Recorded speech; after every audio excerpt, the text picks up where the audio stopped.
Einstein का जन्म 14 मार्च 1879 को जर्मनी के उल्म शहर में एक यहूदी यानी ज्यूइश परिवार में हुआ था। शुरुआती मुश्किलें। बचपन में आइंस्टाइन बहुत देर से बोलना शुरू किए थे। उनके माता पिता को लगता था कि शायद वो बाकी बच्चों से पीछे हैं।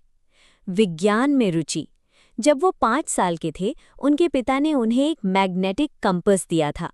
कंपास की सुई को हमेशा उत्तर यानी नॉर्थ की तरफ रुकते देख वो हैरान रह गए और यहीं से उनके मन में प्रकृति के रहस्यों को जानने की जिज्ञासा पैदा हुई।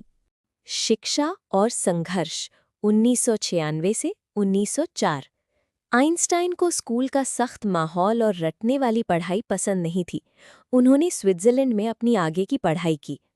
1900 में उन्होंने ज्यूरिख पॉलीटेक्निक से अपनी डिग्री पूरी की, लेकिन उन्हें कहीं प्रोफेसर की नौकरी नहीं मिली। अंत में उन्हें बर्न, स्विट्जरलैंड के एक पेटेंट ऑफिस में एक क्लर्क की नौकरी करनी पड़ी। ये नौकरी उनके लिए वरदान साबित हुई, क्योंकि यहाँ उन्हें अपने रिसर्च के लिए काफ़ी समय मिल जाता था। चमत्कारी वर्ष 1905। 1905 को विज्ञान में एनस मिराबुलस कहा जाता है। इस साल आइंस्टाइन ने 4 ऐसे रिसर्च पेपर लिखे जिन्होंने फिजिक्स की दुनिया हिला दी। फोटो इलेक्ट्रिक इफेक्ट, इसके लिए उन्हें बाद में नोबेल प्राइज मिला। ब्राउनियन मोशन, इसने एटम यानी परमाणु के अस्तित्व को साबित किया। स्पेशल थियोरी ऑफ रिलेटिविटी, इसमें उन्होंने बताया कि समय और गति यानी स्पीड एक दूसरे से जुड़े हैं। Mass energy equivalence, E = mc², ये फॉर्मूला ने बताया कि ऊर्जा और मादा यानी एनर्जी और मास एक ही हैं। विज्ञान की ऊंचाइयां 1915 से 1921। General theory of relativity 1915। Einstein ने बताया कि ग्रेविटी या गुरुत्वाकर्षण कोई बल नहीं बल्कि स्पेस और समय का एक कर्व है। जब 1919 में एक सूर्य ग्रहण के दौरान ये बात सही साबित हुई तो वो रातों रात दुनिया के सबसे बड़े वैज्ञानिक बन गए। Nobel Prize 1921। उन्हें 1921 में फिजिक्स का नोबेल प्राइज दिया गया।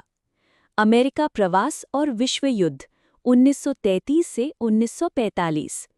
जर्मनी में हिटलर के आने के बाद यहूदी होने के कारण आइंस्टाइन ने जर्मनी छोड़ दिया और अमेरिका चले गए। उन्होंने प्रिंसटन यूनिवर्सिटी में काम करना शुरू किया। हालांकि वो शांति के पक्षधर थे, लेकिन उन्होंने अमेरिका के प्रेसिडेंट रूजवेल्ट को खत लिखकर आगाह किया था कि जर्मनी परमाणु बम बना सकता है। इसके बाद ही मैनहट्टन प्रोजेक्ट की शुरुआत हुई, जिसका आइंस्टाइन को बाद में बहुत दुख हुआ। अंतिम समय और मृत्यु 1945 से 1955।